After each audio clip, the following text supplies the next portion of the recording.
Hello, and welcome back to the Halloween edition of the Texas Private School Podcast. I am your host, the Plague Doctor Grim Reaper. I am joined by the scariest thing on the planet, a TAPS official, and also the cheerleader. So, as you remember, we made a bet, me and Ryan Schroeder, that if Grace Community beat Legacy Christian, I got to choose what Ryan's costume was. Ryan was supposed to be a Dallas Cowboys cheerleader. We ran into some issues there, but now Ryan, he found a costume that was suitable to my stipulations, and he is now a cheerleader. Ryan, really quickly, my alma mater drums your alma mater, and your alma mater indirectly makes you a cheerleader. Your thoughts? All right, you know what I gotta say? I'm so sorry. You know what? Abolish the program, okay? Because I'm sick of this, man. I'm sick of it. I'm sick of how this happens. You have sent me in to wearing a freaking cheerleading costume, okay? I've done so much for this Christian school, and they just repay me with a loss to Grace. You lost to Grace. I don't appreciate you saying Grace. I'm the literally Grace in a cheerleading costume on a Monday night in Stillwater, Oklahoma. I have so many better things to do right now, and I'm sitting in this because my team can't win a game. Well, in regards to that, I actually saw a tweet from the guy that runs that No Context TXPS account. Matthew Lieske, our East Texas correspondent, actually tagged him and said, under the space, by the way, join the spaces every Friday night, and said, I know No Context would like to weigh in on the outcome between Legacy Christian and Grace Community. And the No Context guy said, in regards to Legacy Christian, the program is on fire. We lit the match. So I would go and I would check out, we'll throw that on the screen here, but I would I'd have to agree with No Context's assessment. I think Legacy, the program is on fire, and Grace Community did in fact like the match. That was really well worded by that guy. I'd like to take him to lunch sometimes. Anyway, Walker Lott, we haven't gotten to you yet. Your thoughts on the past week in private school football? And we'll just go ahead and do the pick record. Your thoughts on your picks? You went 11-6. I went 14-3. Ryan went 13-4. Ryan, I mean, you're very upset over that individual game. However, I mean, you had a pretty good pick week, but Walker, you went 11-6, brother. The wheels are falling off the bus that go round and round. What's going on? I'm just not defined by a pick record. I'm defined by who I am. And that's how I'm going to switch the mentality. I've decided I'm not who I am because of sports. I am, A&M's not doing that good. Okay, we're done with this. Ryan Schroeder, your thoughts on your pick record? Yeah, that was horrible. All right. All I have to say is 13-4 sounds amazing to me right now because I should have lost so many more games last week than I picked. And the only game I'm really upset about was Temple Christian, but we'll get to that in a second. But yeah, because I knew I was going to pick them. But yeah, I'm now 2 games behind Wes, and he made me wear this. One of those games is the Legacy game, by the way. Legacy made you wear that. Yeah. Okay. No. I'm getting screwed. By the way, folks, I'm just letting you know now, this episode is most likely going to go completely off the rails. I can barely see anything out of this mask, so I'm probably going to butcher about 18 names, probably get 14 picks wrong. We'll see. It's Halloween. We're getting freaky. Anyways, oh, by the way, my context for this outfit is this is the last thing that your team sees before I pick you and you lose your game. So I thought that was funny because we jinx everyone's picks, even though I'm 106-46 on the year. Anyways, moving on. I told you folks we're going off the rails. Moving into this is going to be so funny whenever we make this clip and we're announcing players of the week and I'm just literally in the Plague Doctor outfit and the people that didn't watch the beginning of the episode are just violently confused. But moving on to the Texas Private School Podcast Players of the Week and the Texas Private School Podcast Offensive Player of the Week. Senior Prestonwood running back AJ Sibley, who had 25 carries for, just listen to this, 294 rushing yards and 5 touchdowns. Oh, and that was all in the first half. Sibley did this in a 57-17 win against Bishop Lynch. Walker Lott, almost 300 rushing yards and 5 touchdowns in the first half. So theoretically, if we double this, he could have had 600 rushing yards and 10 touchdowns in the game. Your thoughts on Sibley's ridiculous performance? Yeah, it was insane. He was the real deal this year. And he's a great asset for the team. A guy, I guess he's the pastor at Prestonwood. He said on Twitter, he said, "We've had some good running backs at PCA over the last 20 years, but I've never seen anything like this young man. Outstanding athlete with character, team player, all that." I mean, I think that speaks for itself. He is a real deal type of running back. I think Prestonwood got a big steal in him because I believe he came over from Plano John Paul this past year or this year. It was a fantastic performance. 294 and 5 touchdowns and a half is ridiculous. And Bishop Lynch has some pretty good athletes on the defensive side of the ball, but man, AJ Sibley's a real deal. Real deal, like I keep saying. Just go watch that film, man. That from that just 1 week, it's unreal. He had a fantastic performance, just doing whatever he wanted, having to sprint past people, having to make a move here and there. He just found where he needed to go and got always into the end zone. So congratulations. Ryan Schroeder, AJ Sibley, 300 rushing yards, 5 touchdowns, 1 single half. Your thoughts on the dominant effort from the senior?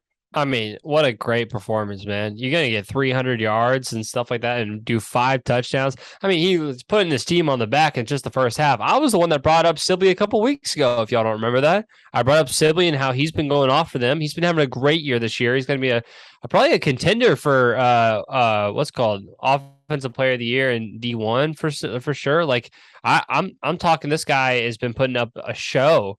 But I do want to bring this up just because I know Prestonwood has been having a really good year this year. I wanted to see if the bracket works out. I mean, guys, we are in week 10 now, so we're getting later into the year. So, yes, you can actually play. So there is a potential for Parish to play Prestonwood in the actual state championship because you can be on different sides of the bracket in D1. So, honestly, with how this Parish team's been playing, and we're about to talk about a Parish player on the defensive side, but man, AJ Sibley's going to be a threat for Parish when it comes to, playoffs and stuff like that as well. I don't know what the game was when they played each other, but yeah, I don't know. I'd be scared to play AJ Sibley, in my opinion. He's a tough man. I would as well. We mentioned before the season that I thought Prestonwood was going to pose the biggest threat to Parish in Division One. We've now seen that threat is Houston St. Thomas, but that's not to say that Prestonwood doesn't have a chance to upset Parish. I think they're a fantastic team. Parish is obviously still the top dog, but Prestonwood is right there with them, I think. But congratulations to Prestonwood running back AJ Sibley on a fantastic effort and for being the Texas Private School Podcast Offensive Player of the Week. Speaking of Parish Episcopal, the Texas Private School Podcast Defensive Player of the Week, Parish linebacker Trey Williams. The Stanford commit had 15 tackles, 3 tackles for loss, 1.5 sacks, 2 forced fumbles, just a pass breakup because why not, and a 42-7 win against Nolan Catholic. Walker Lott, Trey Williams, we've known about the kid for a while, very talented. Stanford obviously thinks so as well. Your thoughts on this crazy effort against rival Nolan Catholic? Yeah, I mean, he's the real deal. We've talked. I keep saying that. Wait, Grim Reaper, can you cut that? Just kill that out of my vocabulary, please. Thank you. It's gone. Thank you. So, this guy is just a man amongst boys, man. He is. I don't know what to say there. It's already cut out of my vocabulary. The real deal. Thank you. But yeah, 15 tackles, 3 tackles for loss, 1.5 sacks, 2 forced fumbles. He just does what he wants out there. And they play him on that edge roll, that outside linebacker, just stand up. And he just goes to work and does what he does what he can to just give the win always to for Parish Episcopal. I'm not doing good today, boys. Not doing good. You're just distracted by the very ominous figure of the child of the Grim Reaper and the Plague Doctor. But that's fine. I think anyone would be intimidated by this. But he's a guy I'm very high on. He's a fantastic person. High IQ type of guy, and there's a reason Stanford wanted him because one academic side. So he has that high IQ, but you see it probably in the classroom and definitely on the football field. He knows where he needs to be. He's a leader for that team. He's passionate and he plays the game the right way. And I'm just so excited for him to go to Stanford. He's gonna kill it out there. And yeah, man, what a player for Parish. They're lucky to have him over there. So fantastic week. Shout out to him. Absolutely. Ryan Schroeder, your thoughts on Trey Williams' fantastic effort in the win against Nolan? Yeah, I would I just really want to bring up exactly what you're saying, Walker. I think I agree 100% that IQ is really driving Trey Williams. And this has been, I think, the argument I've been having with people around campus here as well, is IQ is what pushes you over the level of being a really good high school player and then being a really solid college player. You will not be a really solid college player if you don't have the IQ like you do in high school. For guys in high school, You have to have that IQ, and there's a reason why Trey Williams is so scary because he plays that linebacker position like he's playing quarterback on the defensive side. I mean, he's all around everywhere. He'll go and force a fumble, and then on the other side he'll go get a pass breakup, but then he'll go get a sack or a tackle for loss. Like Trey Williams is that guy. So, I'd be scared of playing against him. And yeah, Stanford knows exactly what they want in him. But obviously, Trey Williams is very deserving of the award. Congratulations for being the Texas Private School Podcast Defensive Player of the Week. But with the conclusion of that, we are now going to move into, as always, the TXPS Media Football Scoreboard. Thank you, Ryan Schroeder, for putting this together every week. And I need to put this site down because I cannot multitask with it. Especially a busy weekend. So shout out to you, Ryan. Yeah, I got home from Waka Flocka and just railed it together. You saw Waka Flocka? Yeah. Waka Flocka came for our homecoming. Oh, that is fantastic. He comes into the space, Wes, and he goes, I just saw Waka Flocka. I was like, what? I thought you were saying Waka Flocka came into the space. I was like, why did I not know about this earlier? But looking at the space, obviously the 1, 2, 3, 4, 5 games on the left-hand column will be talked about more in details. They were our games of the week. But Parish Episcopal, Drums, Nolan Catholic, we talked about that. Antonian Prep destroys St. Pius. That's a good win for a solid Antonian squad. Central Catholic gets a 8-point win against Concordia. Argyle Liberty beats Southwest Christian 18-6. Midland Christian destroys Fort Worth Christian in a game that is incredibly beneficial for the Mustangs. We all picked them. I think we all picked against them in that spot.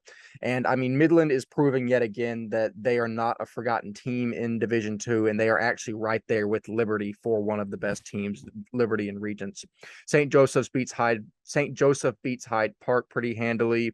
St. Michael's gets a win over San Antonio Christian. Hey guys, before we go into the rest of the episode, we're going to start a new segment called the SPC Roundup with Jack Klosek. He is our SPC correspondent for this year. He is a Kinkaid alum and he goes to Columbia. He's a great dude and knows a lot about the SPC landscape. So Jack, take it away, man. Hi guys, my name is Jack Klosek and I'm the SPC correspondent for the Texas Private School Podcast. Last week featured a full slate of SPC action with 3 wildly entertaining and critical games that help shape the upcoming playoffs that will take place on Saturday, November 5th at the Sheldon ISD Stadium, just north of Houston, Texas. Firstly, we will recap the scores from last week. Episcopal beat Kinkaid 21-15. St. John's defeated the Episcopal School of Dallas 35-21. St. Mark's drubbed Greenhill 42-0. Cistercian defeated Houston Christian 45-28. Fort Worth Country Day beat Oak Ridge 37-20, and John Cooper beat Trinity Valley 50-34. Now we will highlight our 3 games of the week from last week. We begin in the 4A ranks, where the Episcopal Knights defeated their crosstown rivals, the Kinkaid Falcons, 21-15 in a tightly contested game. The Knights jumped out to a 21-0 lead at halftime thanks to their high-powered offense led by Carson Gordon, Lane Linebarger, Carson Fowler, and Andre Thompson. The defense was led by the strong play of senior Hutch Coward, who played both ways in the trenches. Episcopal held strong and halted a late comeback that was mounted by Kinkaid in the 4th quarter. For the Falcons, Notre Dame commit Micah Bell provided the offense, scoring 2 touchdowns on the ground and cashing in on a 2-point conversion out of their patented Wildcat offense. Traveling up I-45, the St. John's Mavericks avenged last year's beatdown at the hands of the ESD Eagles, winning 35-21 due in large part to strong play from Pierce Leverett, Michael Murphy, Stephen Gill, and Cole Allen, amongst others. With this loss, the once undefeated ESD Eagles have been eliminated from playoff contention. Moving to the 3A ranks, the John Cooper Dragons won a high-scoring affair over the Trinity Valley Trojans 50-34. With the help of senior QB Vaughn McKeever and offensive weapons Keeler Sullivan and Dean Calhoun, the Dragons broke away in the second half and ended their regular season with a bang. Gavin Parkhurst led the way for the Trojans, continuing an excellent year, and he will hope to lead the Trojans to victory in the following week as they will rematch with the Dragons for the SPC Championship. One thing that we do need to talk about longer is St. John's with a 35-21 win over ESD. Walker, that just puts even more fuel to the fire that is SPC 4A. Your thoughts on what this means for the division? We kind of counted that out when we were talking about, this has got to happen, right? Like type of vibe.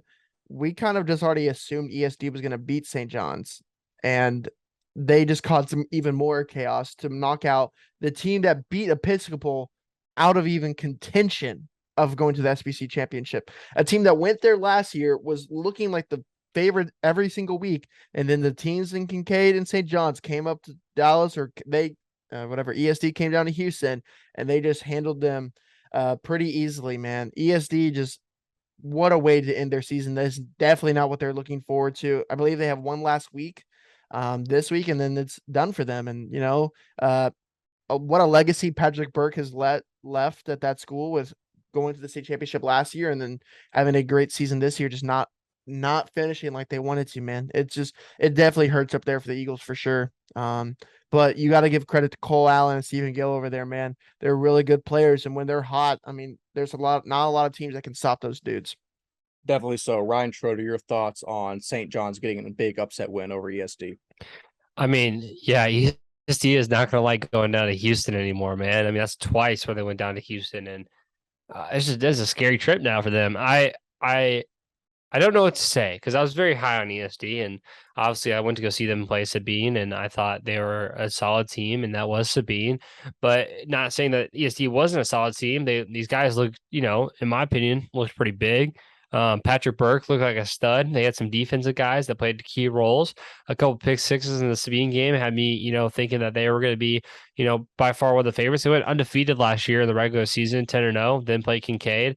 Put up a solid performance against Kinkaid. Now, they did have Chase Kennedy last year, but, I still thought that the CSD team was, a really solid team this year. After they beat EHS, I kind of chalked them up as the favorite for the SBC. And yeah.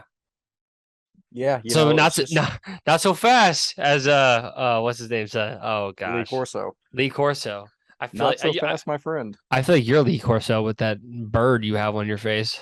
Well, I mean, they're about the same age, but anyways, yeah, I mean, that's why the game isn't played on paper. That's why upsets exist. Teams are not the same week in and week out. People forget that football teams are a dynamic thing and can change from week to week and get better and worse. So again, that's why the game's played. That's why it's not just run through a simulation. But the last thing I'll hit on is Bishop Gorman beats Waco Riker 30-29. So shout out to one of my East Texas teams. It's a good win for them. I think it's the first time I've ever given Bishop Gorman credit for anything. That's the old habits die hard, but seriously, shout out to Bishop Gorman. But those are all the games that we're going to mention. We spent a lot of time talking about ESD there, so we're going to move on. Shout out to St. John's for the big win. But moving into the games that we're going to recap from last week, our 5 games of the week from last week. The first one, Grace Community gets a win over Legacy Christian. I even forgot the score, so let me go back and check. 55-10. Ryan Schroeder, we don't have stats on this game, so this can just be like a little 3-minute segment of us hashing this out, what it means for our friendship on the podcast. If I can remember, you picked Legacy Christian, but you did say it would be the closest win that's ever happened in private school football. I mean, thoughts? Dude, I don't know what to say. I think this Legacy team is diving into a deep hole, and we haven't won since what? I think we're on a six game losing streak, if I'm not mistaken. We started out the season 2-0. We beat the School of the Blind, and then we beat Oak Ridge. And I thought that was, in the right direction, but my goodness gracious, we've had so many injuries. We've had so many things go wrong. I don't know, man. I really thought we were going to be on the up and up this season. I was so excited after 2-0, but now Grace is 7-1. I don't know, man. I don't know. This is a whole different world. I want to just put us back in the other district, so I don't have to play with Grace anymore. I don't want to play with Grace anymore. I don't need this rivalry. I would rather play Southwest instead. We'd probably get slapped by more, but at least it would feel better losing to Walker than it would you. I mean, I feel like I'm pretty gracious in victory. I don't know why that comment was gracious in victory. I get it. Yeah. Walker Lott, while I'm looking something up really quickly, your thoughts on Grace beating Legacy Christian by, what is 55 minus 10? 45 points? Yeah, 45 points. Yeah. 45 points. Your thoughts on the 45-point win? Coach Trotter over there has a long way to rebuild that program. I mean, that's how you really have to say it. They would always have a couple guys that would go like Division I football every year, but I mean, besides Trace Harris, who I mean, doesn't look like he is playing football or hurt, something like that. I don't know, but I remember you telling me that, Ryan. I don't know who else they really have on that roster. I know they have Cade Trotter, but they have a long way to go. They have a couple of defensive guys that have been really, really good this year. I want to shout out. Oh, they do. They have a what is that? They have Linebacker? Norris. They have Mm. Norris, who's been really, really good.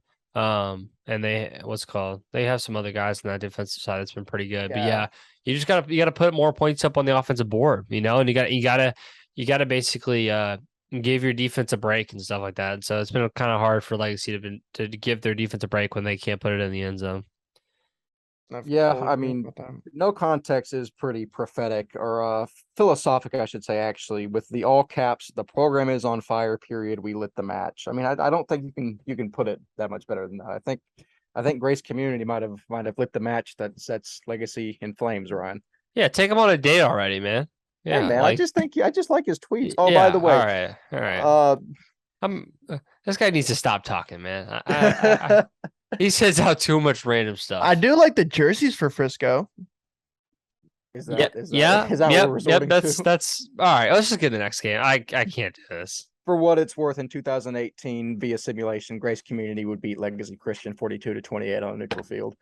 Anyways, sorry, I just like the year 2018. It's just something random I picked in my mind. Moving on into the next game that we are going to cover. Our recap, actually, Grace Prep at TCS Lubbock. Ryan, I'll give you a chance to have a rebuttal to the previous question. To 42-18? Yes. In 2018, the year that we went 9-3? Yes. No. Y'all went 9-3 in 18. Holy cow. I don't believe that. Your junior year, y'all went 9-3. We did go 9-3. We lost to them that year. We lost to JP2 and Deuce Hogan. That's the only two teams we lost to. And we lost first round to, I think, Brook Hill. That isn't. Oh yeah, we lost to Brook Hill as well by like 3. Brook Hill was good that year though. No, they weren't. They had that dude on steroids and Khalil Griffin. Or Caleb Griffin. Shout out Lamar. This episode is so bad. We're recording this at 7 o'clock. We're not even that late right now. That's fine. We'll record half of it, and we'll record the next half tomorrow. I have to put this on again. Oh yeah, no, we'll all have to get dressed. You went by the way, in 2018, you went 5-5. Oh no, we weren't great. Our offense was electric and our defense was trash. No, I was talking about Frisco. No, what? Not we go 5-5 or 2019. Oh, was that my senior year? Yeah, it's your senior year. You went 9-3. Oh, that's what I meant. Sorry, the senior year. I can't get them straight. 2018 would have been my junior year. Yes. Guys, anyways, this is irrelevant. Let's continue. Whatever. Let's keep going. Hang on, I gotta take this thing off to read this because I actually enjoyed being at this game. Oh. Let it be known, Grace. He just said he would rather enjoy TCS Lubbock over his own win against Legacy Christian Academy. I actually did not say that, but I appreciate you coming up with the sentiment. Grace Prep at TCS Lubbock, a game that my cousin was gracious enough to fly me out to, and I was so incredibly excited to watch this. I've never been able to watch a high school game in West Texas, let alone a program like Trinity Christian that I've wanted to cover. It's also my first time covering Grace Prep football, so it's just all around a very exciting day. I got there, the program is very hospitable, but in terms of the game, TCS Lubbock wins 42-33 and is a bona fide title contender in Division III. I was saying before this, I need to see how good TCS Lubbock is before I can say they're a title contender. With DC, they're a title contender. Marcus Ramon Edwards, Eli Reeves, just all of them are incredibly good players. Marcus Ramon Edwards had 21 carries, 188 rushing yards, and 3 touchdowns. All of those clips are on our Twitter if you want to see them. He looks even better than last year. He's put on like 20 pounds. I think he's 6'3", 215 now. I mean, he looks like a Division I prospect. A guy that impressed me a lot was quarterback Eli Reeves, a guy that I think that they have transferred or kind of transitioned from a running back position to a junior quarterback. The kid is as gutsy as they come. He had 18 carries, 133 rushing yards, and 3 touchdowns as well. I mean, I don't know how more people haven't spoken about Eli Reeves yet. I think he's hidden away there in West Texas. He's an incredibly talented player. He's kind of got that it factor. He's got that moxie that you really just have or you don't. He really, really impressed me. But I mean, between Eli Reeves and Marcus Ramon Edwards, that offense is incredibly good. And also something that I mentioned on Twitter, their willingness and ferocity when they block is something that sets that team head and shoulders above everyone else in their district.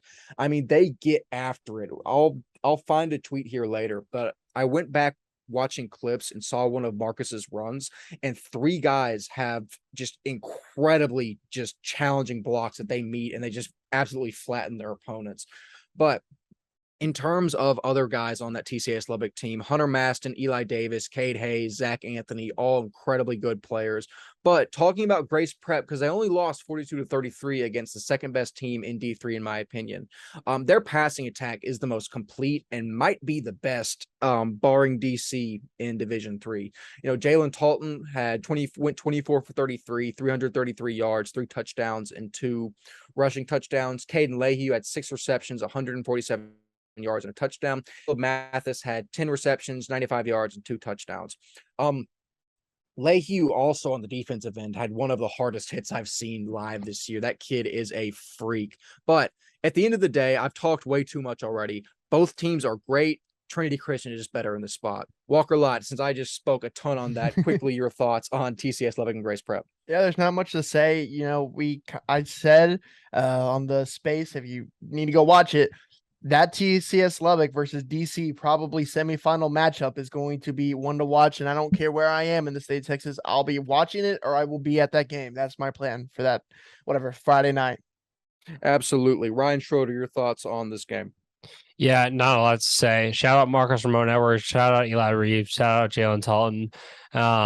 Mr. Caden Leahy and Caleb Mathis. Is everybody in that we just mentioned. But I just want to say that everybody had a good game. Everybody had a great game. I think the splitting the rushing yards between Marcus Ramon and Eli, it's just worked out perfectly for TCS Lubbock. You didn't know who was going to come score. They both had 3 touchdowns apiece. That's super impressive. But also Jalen Talton putting up 300 passing yards and 3 touchdowns with 2 rushing touchdowns in the loss. So 5 touchdowns total in a loss is also super impressive. You know, the idea would be that there probably wasn't a lot of defense played, but I'd like to think that these offenses are just too dang good. Yeah, both those defenses are good as well. It's just offense was better in this case. And also, shout out TCS Lubbock for the hat. I think this is my second hat to add to the collection. I think that makes me the hat leader of the group so far. I know, Ryan, you have the Lubbock Christian hat. I do. Walker, I think Walker, you've gotten one from somewhere. Yeah, I got St. Michael's. It's the gray one on the wall right there. Yeah. But that being said, please, any program that wants to, we will take your hat. Send any of us hats. No, give it to me. Give it to me because I want to be the hat leader now.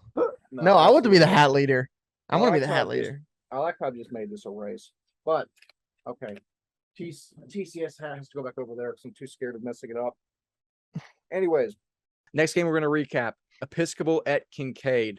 Episcopal wins this game 21-15. They scored all 3 of their touchdowns in the first half. Kinkaid scored both of theirs in the second half, one after an onside kick. As for Episcopal, junior quarterback Carson Gordon, one of the stars of that team, had a rushing touchdown, 2 passing touchdowns. Senior wide receiver Lane Linebarger, who I'm very high on, had a 30-yard touchdown. And senior safety Braden Crow had 1 interception, a forced fumble, a tackle for loss, and a sack. So a lot of talent on the EHS side of things, as we've known, and it allowed them to get the win here. As for Kinkaid, I think you know the 2 players we're going to talk about. Senior athlete Micah Bell, 34 carries, 149 yards, 2 touchdowns with a long of 45. Junior athlete Miles Roeder, 10 carries, 70 yards, 20 passing yards.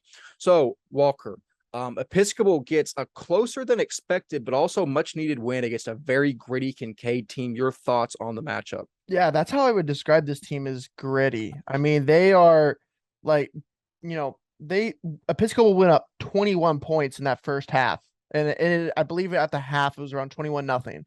So most teams, after being down 3 scores, would, kind of just go in the second half, kind of just play and not really want to play to win. But Kinkaid came out there and never let that Episcopal offense score again, plus scoring 15 in the second half. And I believe it was 15-21 with 5 minutes left. So I couldn't get much else about the game, but a close game for Kinkaid. And that makes me really worried about, all right, Kinkaid versus St. John's. I mean, Kinkaid looks like the favorite in that one now because of how much they stopped that Episcopal offense. And let's just say that St. John's defense did not do that in their game. But it's going to be interesting to see, right? Because the whole thing is Episcopal, you can't really beat a team twice. That's how the saying goes. And if this is the matchup for the SBC championship, they're going to have to do that. Definitely so. Ryan Schroeder, your thoughts on EHS getting a big win over Kinkaid in the spot? Let it be known, Kinkaid's entire offense, I feel like, is running off of this Michael Bell, sir. I mean, if it hasn't been obvious yet, 34 carries, that's nuts. He's taking almost every snap at this point. And yeah, 2 touchdowns. You know he's the man for them. Obviously, it wasn't enough to get by EHS, but this was the game, man. This is the game that everybody was looking at. After Kinkaid beats ESD, you're wondering if they really are better than EHS, and EHS proves that they are the top seed. I think this might be the rematch in state, in all honesty. I don't know the numbers for Kinkaid when it comes to how many losses they have, or if they're still fighting between St. John's or however it's working out, but I would love to see this matchup again. The 6-point matchup, 6-point spread is exactly what I want to see in a state championship. So we'll have to look forward to this. I think the only more workhorse effort I've ever seen from a running back is Uchenna Uduma in 2016 against Malakoff High School. Educate yourself if you're not familiar. Moving on to the third game, we're going to recap Trinity Valley at John Cooper at a game that I predicted would be 42-28. John Cooper actually wins 50-34. I think that's close enough for me to claim victory on that. But the game was tied at 21 at the half, and John Cooper pulled away in the second half. As for Trinity Valley, sophomore quarterback Gavin Parkhurst went 19 for 29 with 4 touchdowns and interception. Also had 9 carries for 74 yards and a touchdown. I cannot read anything with this mask on. Sophomore athlete Jacob Mainlord had 14 carries, 56 yards, 4 catches for 39 yards and a touchdown, and also 11 tackles, 5 of them being solo. Junior athlete Carter Lee had 4 receptions, 107 yards, a touchdown with a long of 81, also a pass breakup for good measure. As for the John Cooper School, senior quarterback Vaughn McKeever had 96 yards passing, 2 touchdowns, 109 rushing yards, and also 2-point conversion. Sophomore athlete Dean Calhoun had 12 rushes, 103 yards, and 3 touchdowns with a long of 61. Senior wide receiver Kyler Sullivan, I told him I wouldn't butcher his name again. Kyler Sullivan had at least 2 catches, 45 yards, and 2 receiving touchdowns. And also senior linebacker / running back Carson Berger had 17 total tackles, 8 of them solo, and 4 quarterback hurries. Okay, a lot of stats there, guys. We all assumed that John Cooper would get the victory. Walker, you didn't pick Trinity Valley, did you? Nope. Okay, so we all did assume correctly that John Cooper. I don't know, man. You're making some wild picks now that you're behind in the pick race. He's so trying to come back. Sure. He's doing whatever he can to come back. No, that's fair. I respect the strategy. You have to exploit the market a little bit. But anyways, Walker, John Cooper, big win over Trinity Valley. We think is their only competition in SBC 3A. Your thoughts? I said it, your prediction was close, but my prediction was correct. And I said Dean Calhoun would have a fantastic game, cement himself as one of the best in 25. And guess what happened? 12 rushes, 103 yards, and 3 touchdowns. That's exactly what he did. He submitted himself. Vaughn didn't have a fantastic game, but he did what he needed to do. Dean Calhoun did what he needed to do to win. He's a real deal over there. Fantastic game by the 25 athlete. But I want to give credit to this Trinity Valley team. Gavin Parkhurst, honestly, I know he didn't get the win, but he probably outdueled Vaughn McKeever in this one with having 297 and 4 touchdowns and also running the ball a lot. That's a fantastic stat line by the 25 quarterback. And, we've talked about him a lot and we've praised him a lot, but he's the real deal in that 25 elite 25 private school quarterback class. And, I haven't talked about Jacob Mainlord a lot. And he's from my area, and I need to. That 25 athlete is a real deal. He's a great player on both sides of the ball. He's just going to be another weapon for them to have. 6 foot 200. He just looks the part too, and that's as like a true linebacker in my opinion. But yeah, Carter Lee as well, a great 24 athlete who's been there and done a productive last year and this year too. They have some guys, and like we just said in the last matchup, it's hard to beat a team twice, and they tied it close at 21, and then John Cooper pulled away. You don't know if that will be what happens again in the state championships on November 5th. Completely agree. Ryan Schroeder, quickly, your thoughts on John Cooper getting a big win over Trinity Valley? Yeah, I'll name two things right here. First off, this Trinity Valley team is young. All these guys have another year on them, if not two, when it comes to Gavin Parkhurst, Jacob Mainlord, and Carter Lie. They all have more years to play. And then also talking about the 2025 quarterback class, tack on Gavin Parkhurst is another one on that list. Out of all the guys, we need to make a list now of that 2025 quarterback class. It is by far the best in private school that has probably come in a long time, and it's only going to get better these next coming years. Vaughn McKeever, when we talked about exactly what you said, Walker, I 100% agree with you. Gavin Parkhurst outperformed Vaughn McKeever, but I would love to see this matchup go down in a couple of years, and you're seeing a senior Gavin Parkhurst and a senior Jacob Maynard go up against, Dean Calhoun. What's going to happen then? That's something to look down the line to. And yeah, we'll see this matchup again in the States, but look out for the Trinity Valley team, man. They're going to be something good in a couple of years. Yeah, that's actually all we're going to talk about regarding Trinity Valley and John Cooper. Big win for the Dragons in a tight spot. Moving on to the last game we're going to cover, Central Texas Christian at Shiner St. Paul. Shiner gets a big win, 37-10. I do remember that Walker picked Central Texas in the spot. I mean, it's tough. They were both good teams. Shiner was just the better team tonight. We don't have stats on Shiner, but as for Central Texas, Reagan Ragsdale, the fantastic senior running back for them, had 23 carries, 148 yards, and a touchdown, 197 yards total, and also 11 total tackles, 2 of them being solo. Both of the Allerkamp brothers had good games. Cooper Smith had a pretty good game at quarterback, but Shiner ultimately was victorious. Walker, I mean, Shiner has come back nicely and seems to be doing well in district play. Your thoughts on the Cardinals getting a big win here? Yeah, Jacobs Waxsmith, Nate Bodeker, and what is the big man up front? Elliot Peters? No, Elliot Peters. Yeah. So they have a couple guys still. Waxsmith is still the coach over there, and he knows how to coach a Division IV team, like we all know. And with his son at the helm for one more year, I believe he's a 23 or 24. They're in the right direction. It's just not the team of last year, but you can't never count them out in the South. Definitely so. Ryan Schroeder, St. Paul is now 2-0 in district, moving into a game with New Braunfels Christian. Your thoughts on a big win here?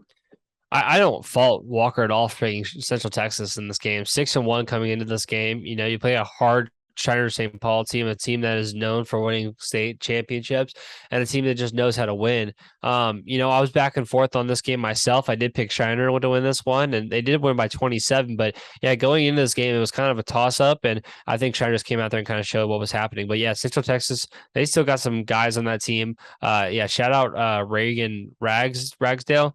That's a great lineup of 148 yards and a touchdown with 197 yards total. That's a great day for Reagan, and with your team only putting up 10 points and you having that stat line, that's very impressive. Definitely so, but congratulations to Shiner St. Paul. Big win against Central Texas Christian. And that will actually bring to a close all the games we're recapping from last week. Welcome back to the Texas Private School Podcast. Well, I guess not welcome back for y'all because we're just going to cut right into this, but welcome back for us. It's a new day, and you'll notice there's a new face as I'm joined today by a TAPS referee, a very nice looking cheerleader, and it looks like that is the leading rebounder in the state of Texas for the 2018 season, Matthew Lieske. How are you? How does it feel to be on the Texas Private School Podcast, East Texas Analyst, Matthew Lieske? Feels great. I'm glad I've got the opportunity for y'all to help me go and see some games. It's been really fun. Good watching some private school football again. So, Matthew, I'm going to put you on the spot. Tell us a little bit about where you graduated from and your connection personally to private school. So I went to East Texas Christian Academy, which is a small 1A private school that has shut down a couple years ago. And my connection to private school football specifically is our junior year, right? Yeah, our junior year, we started a football program, 6-man football program. No one on the team had even played before. And to say the least, it was bad. It was just a bunch of kids trying to play football. It wasn't great. Play calling wasn't good. The coach wasn't good. The field was horrendous. Y'all want the pictures? I got some for the first game. It looks like a World War I battlefield with a number of dips and trenches in it. First game, the scoreboard wasn't even ready. A backhoe was like holding up the scoreboard with the bucket on it to keep it up. It was something. You had to be there. You had to be there to see it. But yeah, that's where I first really got introduced to private school football. Is that, and so moving on, before we talk about anything else, we're going to discuss the Texas Private School Podcast. I think this is our Week 10 rankings. So, as always, we are going to go through division by division until we get to the overall rankings. They will be on the screen now. So here is our top 10 in Division 1, our top 10 in Division 2, our top 10 for TAPS D3 and D4, our SPC top 10, and then our top 10 overall rankings. So, guys, there was a lot of shakeup, especially in the SPC. St. John's and also McKinney Christian in D2 made our lives a little bit difficult. The rankings meeting was a little bit longer than it should have been. But Walker Lott, a lot of shakeup. Your thoughts on the rankings as they stand? Yeah, D1 stays the same. The top 5 all won, and then all 6 through 10 all lose, besides TCA with the bye. So that stays the same. D2, the massive loss of Fort Worth Christian to Midland moves them down to 6, and Midland moves up to 4. And Brownsville St. Joseph cracks the top 10 for them. Congratulations to the guys down there in Brownsville. D3 and D4 makes sense. Fort Weatherford Christian moves down after a loss to Temple Christian. They move into the top 10. ESD, with their second loss of the season, moves down to 5. Everyone moves up and puts John Cooper School, the only 3A school at not the only 3A school, but the top 3A school, at the number 2 best SBC school. And then overall, Fort Worth Christian and ESD move out of the top 10, which were big, which we never saw coming. Midland and San Antonio Prep move into the top 10 at 9 and 10. Ryan Schroeder, very quickly, your thoughts on the fluctuation in this week's rankings? Yeah, shout out Brownsville St. Joseph, man. They keep winning games 6-2. What a great season for Brownsville St. Joseph. They've had some close games, some really good wins. I'm pretty sure that's a team that only lost the regions by 10. So honestly, they've been having a really, really good season. I'll keep it short and sweet. D4 teams, things are shaking up every now and then, but yeah, we see you, Central Texas, Weatherford Christian, Temple Christian got that win this past weekend. That's a big jump for them. They're 7-1 if anybody didn't know. And yeah, let's talk about it. John Cooper School, 8-1 this year. Only loss coming to, I think, Woodlands Christian first game of the year. Am I right? Yes, sir. Mm-hmm. So, honestly, it was a 10-7 loss first game of the year, and now they've basically won out. And yeah, we see Houston St. John's win, and it's looking like ESD's on the downhill, and St. John's Kinkaid are all on the uphill, trying to fight for that spot to play Bel Air. And then the overall rankings kind of just makes sense how things are going. But let it be known, man. Look at John Cooper School. What a SPC 3A team, and they're cracking the top 10, and not only the top 10, but the 8th spot in overall, private school. So great by them. Definitely so. And Matthew, we've talked a lot this season about Weatherford Christian. They just fell out of our top 10 for D3, D4, but I think you know why I'm mentioning Weatherford Christian. I think that you are familiar with Weatherford Christian as ETCA played them. What are your memories of ETCA playing Weatherford Christian back in 2018? I can't remember the kid's name. For the life of me can't come up with his name. They had a kid. He was amazing. He was a quarterback, running back combo. Threw for over 1,000 yards and 6-man, and rushed for 2,400 in 10 6-man games, which, if you don't know, a 6-man field's only 80 yards. So you take that, he rushed for 2,400 yards on an 80-yard field. He was ridiculous. He was leaps and bounds ahead of anybody else on that field. Anybody else on their team, they basically just gave him the ball. He made everyone miss just on his own. That was crazy to me, hearing that Weatherford moving up to 11-man and then dominating 11-man, just because I remember they were on ETCA, well, not ETCA level, but ETCA division level all those years ago. But that actually, with that little anecdote, will conclude our rankings discussion. And now we move into a new weekly segment. Does Dallas Christian cover the spread? This week at McKinney Christian Academy, Dallas Christian is 41.5-point favorites. So Just for some context, DC is averaging a 45-point margin of victory so far. So between Dallas Covenant and Brook Hill, they beat Covenant by 50, Brook Hill by 40. So simple math, 45 points per game, average margin of victory. Does DC cover a 41.5-point spread against McKinney Christian? Walker Lott, your pick. Yes. Ryan Schroeder. 41.5 seems like a lot of dang points. This is also McKinney Christian Academy. So, yeah, I'm going to have to go. They cover. That seemed disrespectful, right? Or Matthew Lieske. I know you're new to the hot seat, but you think DC covers a 41.5-point spread against the Mustangs? I'm gonna go with yes. I was looking at some stats from McKinney Christian, and the passing game's not look too hot, so I'm gonna go DC covers. You know, maybe if they had Blake McGraw, it would be different, but those times have changed. I'm also going to take DC to cover a 41.5-point spread against McKinney. I think they win by 51 or 52. You see, if they had Zeke Long just to score points, it would be a different ball game. I agree. But they do not. And now, since I see it on the sheet, we're adding basically the Division I Dallas Christian, Parish Episcopal. I think that's the first time anyone has called Parish anything of that nature. But we're going to now ask, does Parish cover the spread? Because it's not even worth picking Parish games in district because they're going to weed whack everyone. Parish is a 28.5-point favorite at Trinity Christian Addison this Friday. Walker Lott, 28.5 points. Do you think Parish covers that? I don't think Sawyer Anderson has played in more than 3/4 of a game in district so far. I would have to see that correctly, but I believe they will absolutely cover the spread. Okay. For some context, I think I can't do the math in my head, but it seems that DC is, or not DC, Parish is averaging a 43-point margin of victory in district. Ryan Schroeder, your thoughts? Does Parish Episcopal cover? Yeah, you can round me up for Parish covering here. I think they can get it done by over 30 at this point. TC Addison, I think just doesn't pose a threat to Parish. I mean, this is Parish Episcopal, y'all. We have to understand the reason why we're doing a cover for them while we're even talking about this. So yeah, it's Parish by 30. One of the better ideas I've ever had. Matthew Lieske, Parish Episcopal is a 28.5-point favorite at Trinity Christian Addison. Your thoughts and your pick? I agree. First two district games for Parish. I'm looking right here. Last two games, put up 42 points both time. Defense only allowed 7. I'm going with Parish. Cover. Fair enough. So for the second straight week, all of us have picked the dominant teams to cover. And I think, honestly, that trend is going to continue until we are proven wrong.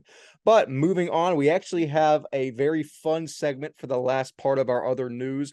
We actually asked on Twitter. We asked for Ryan's going to get his pep on. There we go. We asked for the best student sections in TAPS because I think me and Walker came up with this whenever we were at the St. Thomas versus St. John's game, and we looked at St. Thomas's student section. We're like, these dudes are nuts. And Walker obviously covers public school football a lot. So Walker was like, I think private school might have better student sections than public schools. We started thinking about it and we're like, yeah, that might be right. So we asked on Twitter and Instagram who the best student sections were in private schools, and we got a ton of engagement. And I'm very excited to go through all of them. So I'm just going to read off the teams or the student sections that we got data for, and we're just going to have a very quick discussion of who we think the top 4 are, and the top 4 between all of us are going to move on into a Twitter and Instagram poll, and we're going to see who wins that. So we got submissions from Austin Regents, Midland Christian, Central Catholic, Bel Air Episcopal, Houston St. Thomas, TCS Lubbock, Fort Worth Christian, Liberty Christian, Kinkaid, Bishop Lynch, St. Mark's, Dallas Christian, and Legacy Prep Magnolia. Guys, it's going to be really hard for me to pick a top 4 from this list. Walker, what are your initial thoughts? You see, I think you got to think about categories, right? We got to think about size, right? Like if it's bigger, the bigger schools are going to have better student sections, but like you got to think about it size versus school, but having enough people in the crowd makes it elite. I think it also how well it travels. If you can have a home field advantage even away is very, very helpful. And I think also just being original, having cool ideas and having themes, all that jazz. So I think there's a lot to play into this.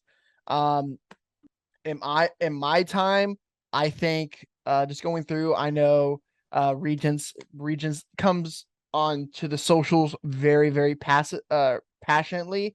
And they showed why with all of their videos and stuff that I might play on here. I don't know. I might be doing this at 11 p.m. right now, editing this, and I don't know if I want to edit all of that. But Regents has a lot of passion. Central Catholic, I think, I mean, in my personal experience, I think Central Catholic is number one. I don't think anyone beats down there in Section R, down there in Central. And I remember them when they played All Saints in the playoffs last year.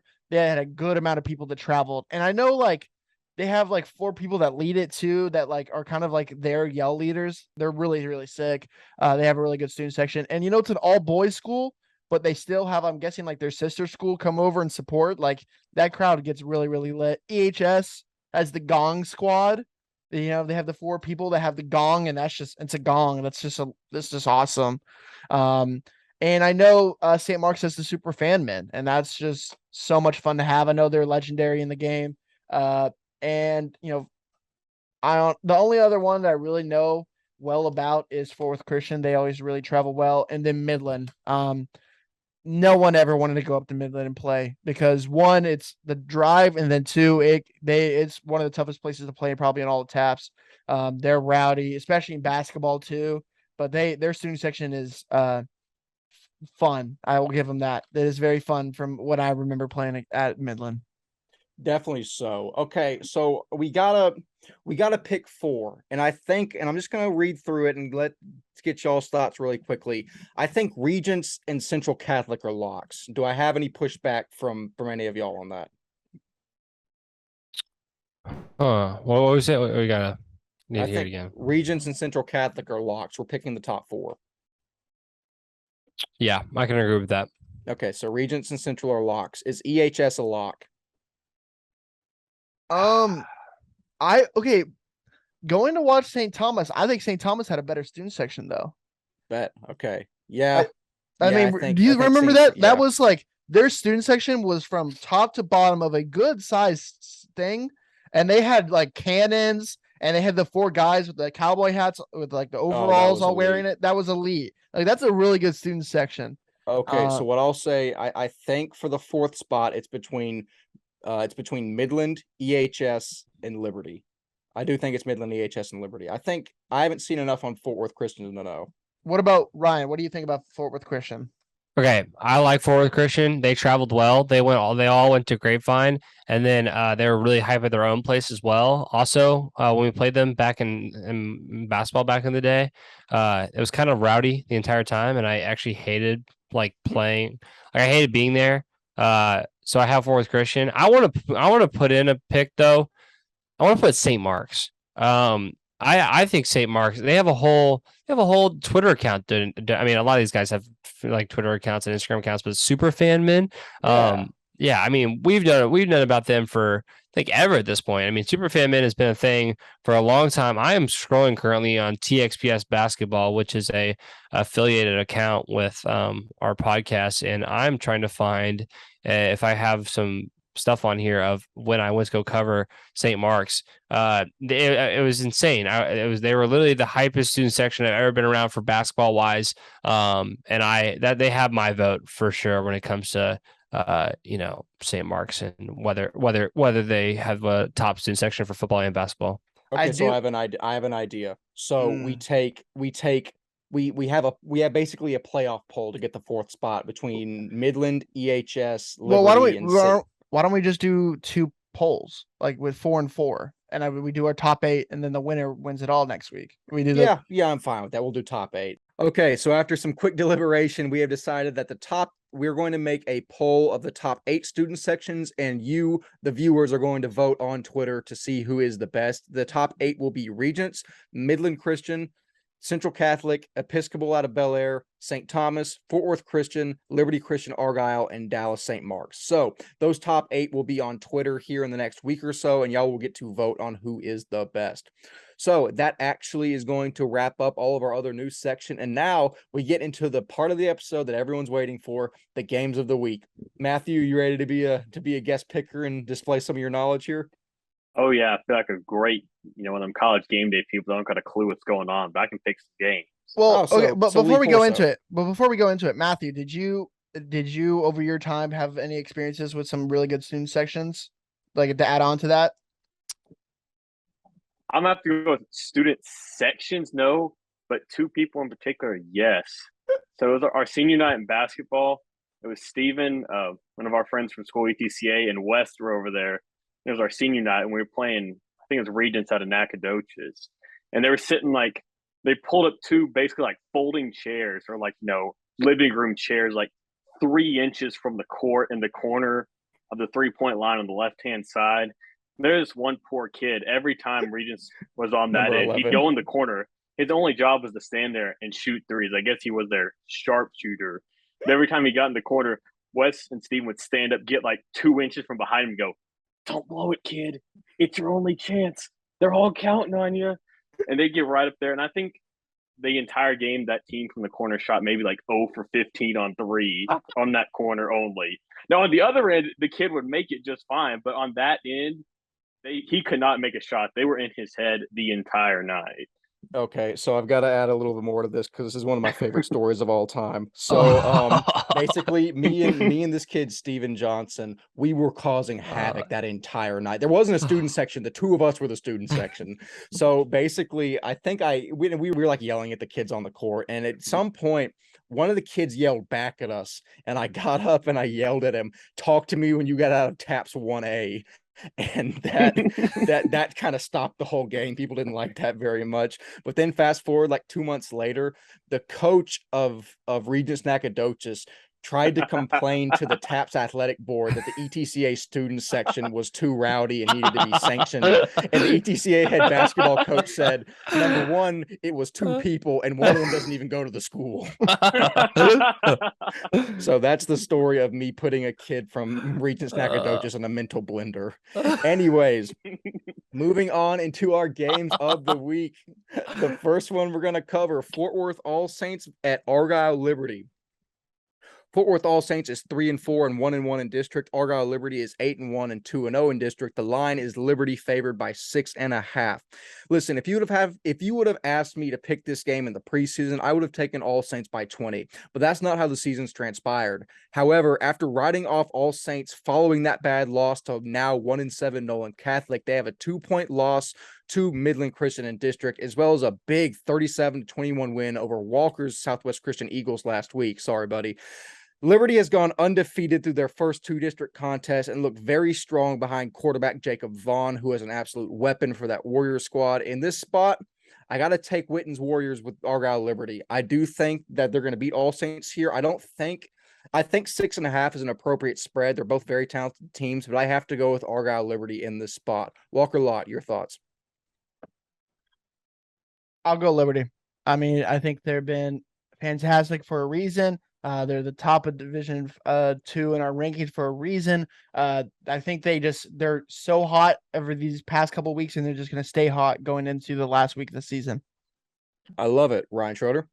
Yeah, I have Liberty here. I mean, I have to pick them at this point. They look one of the best teams in both D1 and D2. You 8-1 on the season, 2-0 in district. You can't really tell me that this team hasn't looked special. With the guy like your quarterback being Jacob Vaughn and your main wide receiver being Brady Janisek or tight end or whatever they have him play. And the kid's huge, but he's catching balls out. He's jumping out of the gym. So it's like, or I guess there's no gym, but jumping off the field at this point to the moon. And so he has all the qualities for a great receiver. And I think Liberty gets it here. Matthew Lieske, your first pick on the Texas Private School podcast. Who are you taking between All Saints and Liberty Christian? I'm going to take Liberty Christian. Like I said, good team, 8-1 overall. Got a solid win last week against Southwest Christian School, it looked like. So I think they carry over momentum and they beat Fort Worth. Matthew, I don't know if you're familiar with the phenomenon that every time that we all four or all three pick a team, the other team ends up winning. It's the college game day curse, basically, which I know you're familiar with. So this inevitably means that All Saints are going to win in this spot, and we're going to get memed to death on Twitter.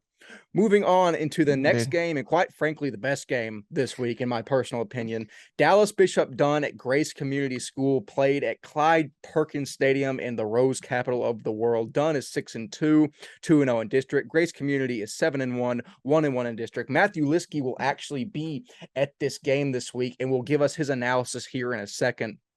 Bishop Dunne is a 5.5-point favorite, and the second spot in District 2 is up for grab Friday at Clyde Perkins, as Bishop Dunne will travel to yet again the Rose capital of the world in an attempt to tame the Cougars of Grace Community.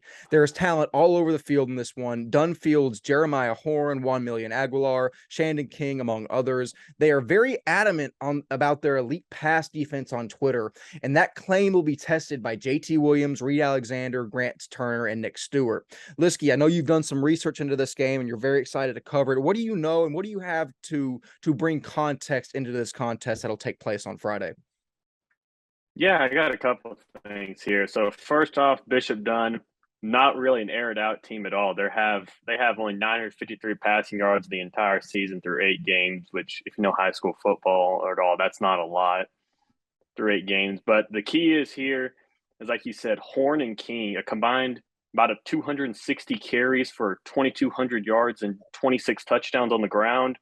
Just a devastating quarterback running back duo on the ground game. And I'm sure Wes can attest, in the past, Grace has had problems stopping the run against teams that can run the ball. So Grace defense is going to have to do a good job containing them, because they can contain them and force Dunne to pass. They have a chance to stick around in the game and make it very competitive. Well, and on the other end, like you said, so like on the other end, like you were saying, Grace offensively got a good receiver in Reed Alexander, their number 1 target. And it really, I think, comes down to Grace establishing the run, with the running back Jamarion Johnson. The game I went to go see, he had about 150 yards and 4 touchdowns against Spring Hill, which if they can establish the run and get their quarterback some confidence, underclassmen need some confidence, especially against, as you said, Dunne calls themselves the best secondary, in the district. So it's going to be tough. Underclassmen quarterback, they can get him rattled quick and they can throw a couple bad passes. Could be a runaway. But if both teams can establish the run, I think we got a good game on our hands. Well, Lieske, I will say you've seen this Grace defense this year, and you've also seen the Grace defense in 2018. Do you think that this year's defense is poised to stop the run more efficiently than Grace in years past? From the games I've seen, I'd say slightly. I mean, against Spring Hill's a run first team too, and they did a good job containing them mostly, besides letting a couple breakaways happen. But I'd say they're probably about on the same level. I mean, it's tough to stop the run eventually, because you just gotta keep on, clogging the holes and really hustling to stop the run, and it just gets tough after a while. So I think they have a good chance of slowing them down. But like I said, as you've clearly seen, no one's been able to find out a way to stop either of these either of these players, the quarterback or the running back, averaging 150 yards a game on the ground. So, all right, Lieske, time has come. I'm going to need a pick for this game from you. Well, I know you have a biased opinion on the game, obviously. So,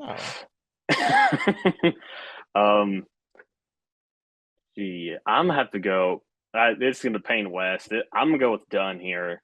That running attack, it is something else. I was watching some highlights. It is lightning in a bottle. They're so fast. They're so elusive. Like I said, they can just establish the ground. They can just keep the clock going, keep Grace's offense off the field. I think Dunne's got a good chance winning this game. Yeah, no, you're right. Smart pick. Walker Lott, your thoughts? I've only met Matthew for such a short time, but I could tell he's a wise man. And for that reason, I'm going to ride with him. And I'm going to go Bishop Dunne in this one. On October 16th, Bishop Dunne's recruiting page said that they were number 1 in Texas in interceptions and number 2 nationally, according to Max Preps, I believe. That's all I need to know. I mean, you have Reed Alexander, you have Nick Stewart out there, you have JT Williams, but this pass defense for Bishop Dunne is so good. And then having Gary Cook in the middle, I mean, that's Paul Geary as well. I'm going to take that defense of Bishop Dunne. Give me Bishop Dunne here. Again, smart pick. Ryan Schroeder, your thoughts. Yeah, I'm gonna tell you how it is right now. It's Tyler Grace might be 7-1 with their only loss coming to Grapevine Faith, but Bishop Dunne is coming for that second spot in district. I have them losing next week to Faith, but in this game against Grace, they're going to solidify the second spot in district, and I think Grace is going to fall to that third spot in district, and that's how it's going to end up. I'm pretty sure anyone could have told you that from the start of the season how it's going to end up, but yeah, I have Bishop Dunne win this game and solidifying the second spot in district. Can I be honest with y'all for a second? Hey, what's up, man? Talk to me. Bishop Dunne's favored for a reason. They're a talented team, and they read far better than Grace does on paper.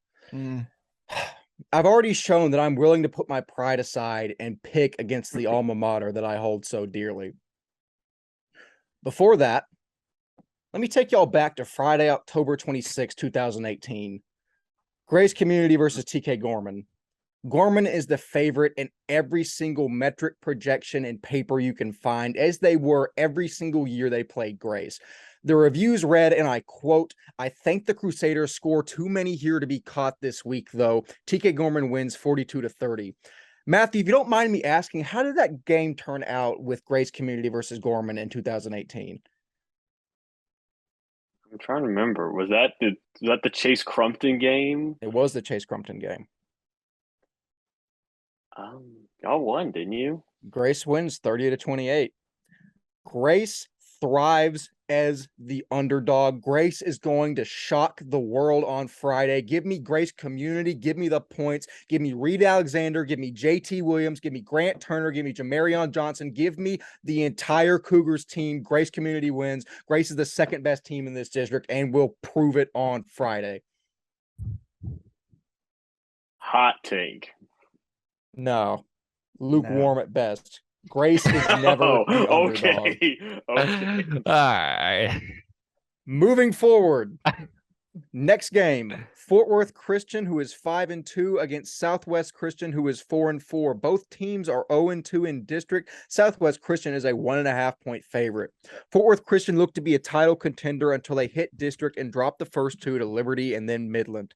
However, I think people are jumping ship on the Cardinals too soon, as they have faced the two top teams in that district and arguably the division, with the exception of Austin Regents. Hogan Nelson, Jacob Trimble, and Luke Anderson are still elite athletes, and I think they prove it again here against Southwest Christian. I want the Cardinals, and I want 10 points. I'm not very impressed with Southwest on the season. That win against Hallettsville was big, but I think they're fraudulent. Give me Fort Worth Christian. Walker Lott, your thoughts? Wow.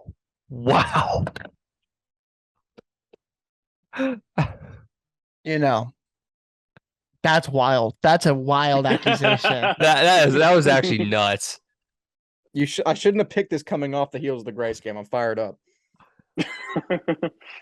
There's a reason that Southwest Christian made back-to-back semifinals that none of y'all can say besides that team.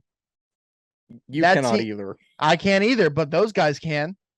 And the coaching staff knows what they're doing. They're 3-0 right now against Fort Worth Christian and wins 36-7 last year, 14-8, and 35-28. You know the whole saying that we said earlier in the episode, you can't beat it's the same team twice in 1 year. They did that 2 years ago. That's what they do. And I'm going to pick them again this year. Fort Worth Christian after that loss to Midland, they might be a little rattled. Southwest Christian played Argyle Liberty pretty dang close than what most people probably expected. They're switching up some things. They're trying to adapt because they're not a one-trick pony. They're not going to just run the ball with Antoine. They have too many weapons. Tanner Zeman. They have Maddox McCarroll running the ball, throwing the ball if you want. You have Hayden Bryan. You have Graham Holster. You have on the defensive side, you have Xavier Robinson. You have Ben Briscoe, Joe Griesbright. You have Christian Wells, the dual threat, do it all, do what he needs to do. They have John Talbot, the big man, with Mayor Dorman Pardue on the opposite side. J.R. Stiegel, the big man in the middle. The 26 monster, DJ Bisley. Also, they have like I said, Blaine Blakely, Joe Griesbach, Caden Dees, Ben Briscoe, Wilson Jones, and they have another 6'6" offensive lineman that they have on the other side. They have elite talent. And this year, that 4th spot is massive in district. That is key to see who's going to go to playoffs. And this is the game that probably decides who's going to go to playoffs this year. And I'm going to ride with my Eagles. They know how to beat Fort Worth Christian. Those guys have it in their mentality to beat Fort Worth Christian, and they're going to do it this time around. Interesting. Ryan Schroeder. Yeah, man, I would love to tell y'all what I think about this game, because I've seen Fort Worth Christian play twice now, and I've seen what they can do. I've seen them play DC. I've seen them play Faith. I know this Fort Worth Christian team is good. A 10-point loss to Liberty, that's that Liberty team that is the best by far. You go to Midland last week. You drive to Midland and play that game in Midland, and you lose by a lot. All right. It's understandable, in my opinion. I think that's understandable. That's a hard place to play. Now, this is Southwest Christian for Fort Worth Christian. This Fort Worth Christian team has everything under their belt in order to win this game. They have an offense that consists of Chase Cross, Jacob Trimble, Jordan Green, anybody out there that you'd want. Luke Anderson at the running back position.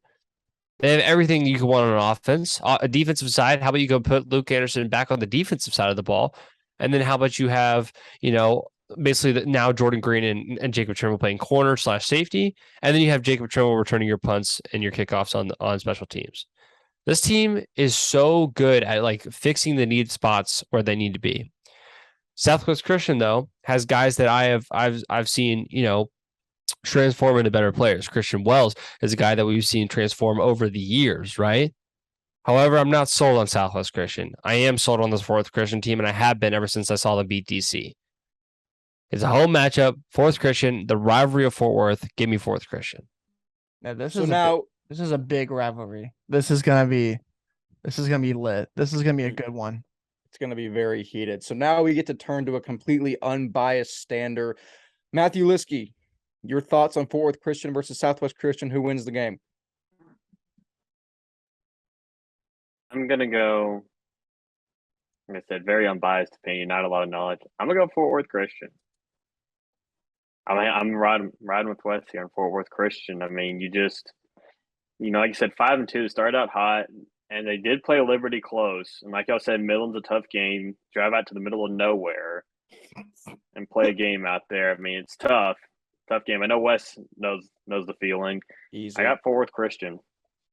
Well, I mean, you would be smart tailing my picks, as I do have the lead in the pick record on the podcast, but I'll leave that gloating for next week whenever I retain said lead. Moving on into the next game, we're going to recap. Lubbock Christian at Fort Worth Temple Christian. Both teams are 7-1. Both teams are 4-1 in their respective district. Actually, they're in the same district. Lubbock Christian is a 29.5-point favorite, which is a wild spread for two teams that are 4-1 fighting for positioning. I'm going to be honest here. I can see Lubbock Christian almost covering the spread, even if they don't outright cover it. I honestly do think they are far and away the best team in Division 4 with Bax Townsend at the helm. I think their loss against Weatherford Christian was a fluke, and I think they utterly destroy Temple Christian in this spot. Lubbock Christian covers. Walker Lott, your thoughts? I mean, I'm going to agree with you here. I think Bax Townsend's the real deal. And then when they lost to Weatherford Christian, they lost to without Bax Townsend. And I think that's a big, big part of that team. Temple Christian has a great season. They just beat Weatherford Christian, are 7-1, and they look like probably one of the better teams in Division 4. But yeah, I'm gonna go Lubbock Christian here, man. That makes sense. Ryan Schroeder, your thoughts? A great win against Weatherford Christian last week for Fort Worth Temple. I keep saying it because I wanted to pick them so bad. This is a team that has proven themselves all year. But this is Lubbock Christian, and Lubbock Christian. I want to say this about this Division 4. It's nothing on Division 4, but just the fact that one guy can take over in Division 4, like it just is how it is. Ryan Swarzinski is taking over for his team for Sacred Heart.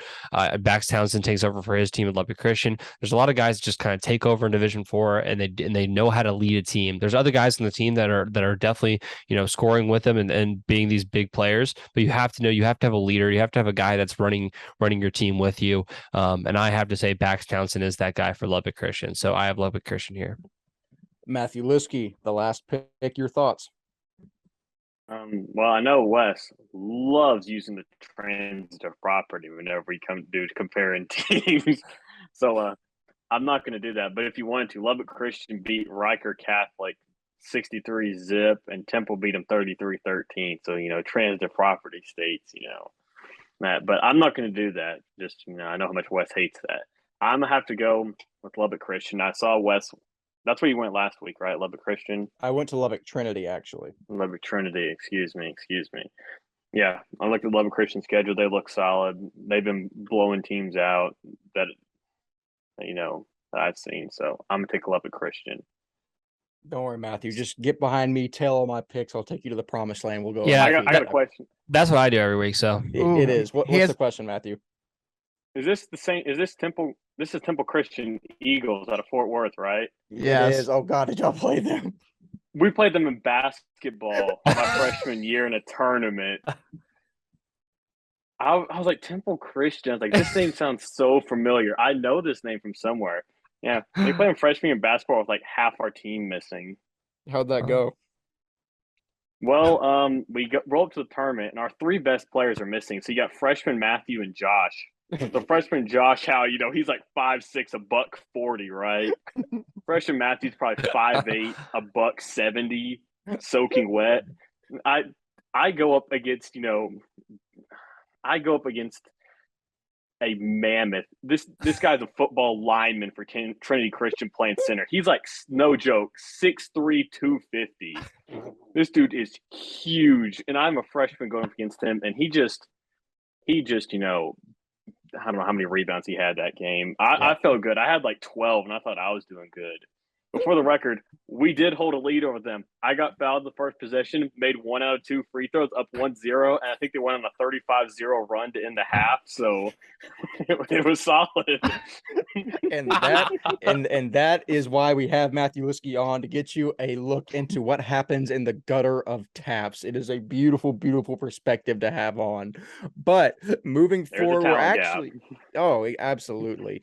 We're actually going to we have now an SBC correspondent named Jack Klosek. I apologize if I butchered your last name. We haven't met yet, but Jack is going to detail the current state of SBC 4A and what the Kinkaid St. John's matchup this coming Friday means for that positioning and the SBC 4A championship. So, Jack, take it away.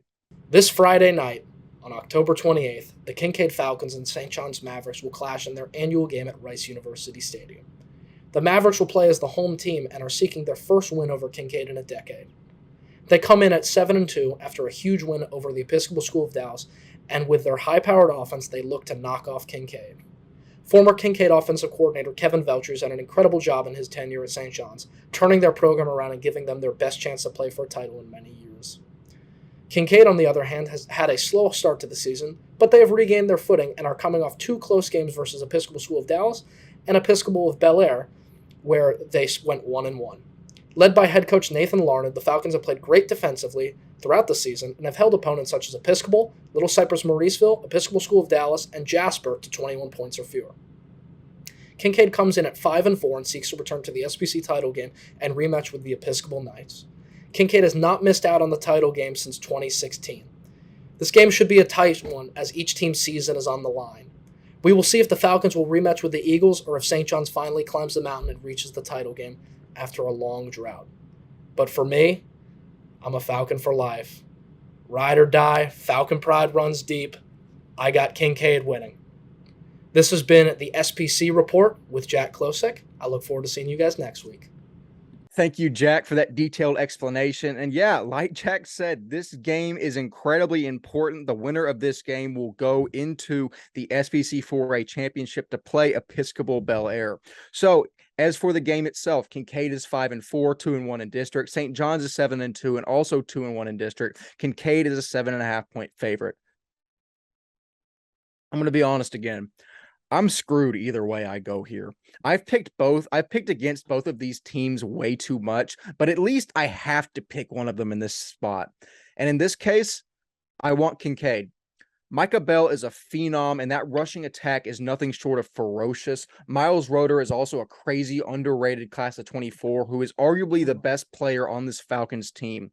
Stephen Gill and Cole Allen are fantastic for St. John's, don't get me twisted, but I'm out on them after they were emasculated at the hands of Episcopal. Kinkaid covers in this game. Walker Lott. You see, luckily I've seen both of these teams, and the one thing that Episcopal had on St. John's in that game was the defensive line. St. John's doesn't have an offensive defensive line really to compete with Bel Air, right? That's what you saw in that game. But the thing about it is Kinkaid really doesn't have the guys on the defensive line to really stop Stephen Gill and Cole Allen. They just don't have the guys, the same weapons as Episcopal did. And for that reason, I want to pick St. John's. I think if they get their offense going, it's hard for anybody to stop. And you saw that with ESD last week. St. John's, when the offense can go, it goes and it just goes to the moon, man. And Cole Allen's a D1 recruit. And it's hard picking against Micah Bell because Micah Bell is that dude. And I love Miles Schroeder as well. But I think St. John's got this one. And I think it's gonna be, I believe if Jack might say it in his thing, I think it's the first time that St. John's has been to the state championship in like 10 years. So it's a long time coming. And with Gill and Cole at the helm, with Brown commit, Pierce Leverett at the tight end position, Dax Garza, I think they get it done here. Very interesting. Ryan Schroeder, your thoughts on the contest? I've seen Kinkaid play, never seen St. John's play. I'll tell you that straight up. And I'll tell you right now that I would love for some change up, man. Well, ESD's out of it now, and they were in the state championship last year. Kinkaid was in the state championship last year, but I would love an EHS for St. John's matchup. I would love it, and so I think you could tell me that this team has won games against tough teams. The St. John's team, they have beaten Fort Bend in a tough match. They blew out Second Baptist, blew out Lutheran South by even more. They had a tough battle against Episcopal. And as they've gotten later in the season, beat a ESD team that I am very high on, but now has lost a couple games and are out of it. Beat them by 14. All right, on the road. They traveled up to Dallas and beat them by 14. All right. I think I can look you dead in the eyes and tell you this. St. John's is them dogs, and they are coming out for Micah Bell's head. So I just want to say that St. John's, I hope you have my back because Micah Bell is one tough dude, and St. John's going to run him, man. They're going to run him. Ooh. I dropped my microphone at that statement. That is bold. Matthew Lieske, save us. Who do you have in the game? St. John's versus Kinkaid. This is one of the biggest games that we've ever previewed with the most on the line. Your thoughts? Oh, brother. A lot of pressure on me, I guess. And feel free, anybody that watches, you can roast me afterwards and say I don't know anything, call me casual or whatnot. I'm going to go with Kinkaid. I was looking stats. Michael Bell kid, you were saying, great runner of the football, looks like it. Averaging a lot of yards, got a lot of touchdowns. Kinkaid, again, not a pass-heavy offense. Very hand the ball to one guy, let him do something. But if it's broke, don't fix it. So you're not wrong. If it ain't broke, don't fix it. So I'm going Kinkaid. You're not wrong. Yeah, I was actually very surprised that both of y'all went St. John's. I thought there was going to be a chance we were all on Kinkaid, but that's very, very interesting that we are split between the two teams. But I mean, like Jack already detailed, like we just said, this is one of the most important games that we've ever covered on this podcast. It's huge, and I don't think I've said it yet, but I'm going to be there live Friday covering it, and I'm incredibly excited to see what happens. And good Lord, if St. John's wins, I'm going to get a lot of flack on the sidelines because I've already gotten some leading up to the game. But actually, that rounds out all of the information we have to cover for this episode. So, Walker Lott, you first. Your thoughts on the upcoming week in private school football and what's at stake? It's a lot. I mean, we literally have championship implications on this week. Playoff implications on this week. This is a big week of private school football. These 5 games are going to be really, really fun to watch. I'm excited to watch them. And also, stay tuned. Do the poll. We might do it on IG. We might do it on Twitter. We're going to figure it out. But yeah, look out for the polls for the student sections, and we'll talk about it more next week. But yeah, also thank you, Matthew, for coming on, man. You're a great guest. Definitely so. Ryan Schroeder, you want to do a little dance for us before we get out of here?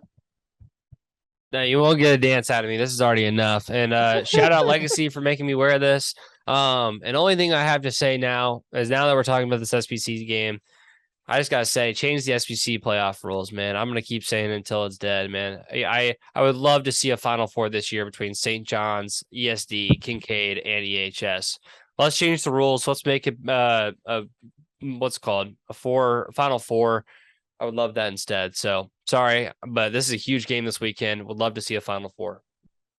Definitely so. Matthew Lieske, thanks for coming on. You have any closing thoughts about private schools, East Texas Christian Academy, the two-man wrecking crew of 2019? No, I could have plenty. I mean, I don't know what you want. I can give you about anything, but I don't think, now is probably a good time for that. That's later. It's for a later time. But yeah, thanks for having me on. It's really good, even though I don't know a whole lot except for, the Dunne Grace thing. And one final note on that Dunne Grace game, like y'all said, it is going to decide who's probably going to be second in district. And I forgot to mention, this is Grace's homecoming, so they're going to be fired up, ready to play. So could be a chance. Mr. Grim Reaper over there could be right. Definitely so. Hey, listen, don't worry about not knowing anything. According to a bunch of bot accounts on Twitter, we don't know anything either. So that's just the way things go. But as always, I have been 1/3 of your hosting crew, the Grim Reaper. I have been joined by an East Texas Christian Academy legend, a TAPS referee, and also a very pretty looking cheerleader. We will see you in the next episode. See you later.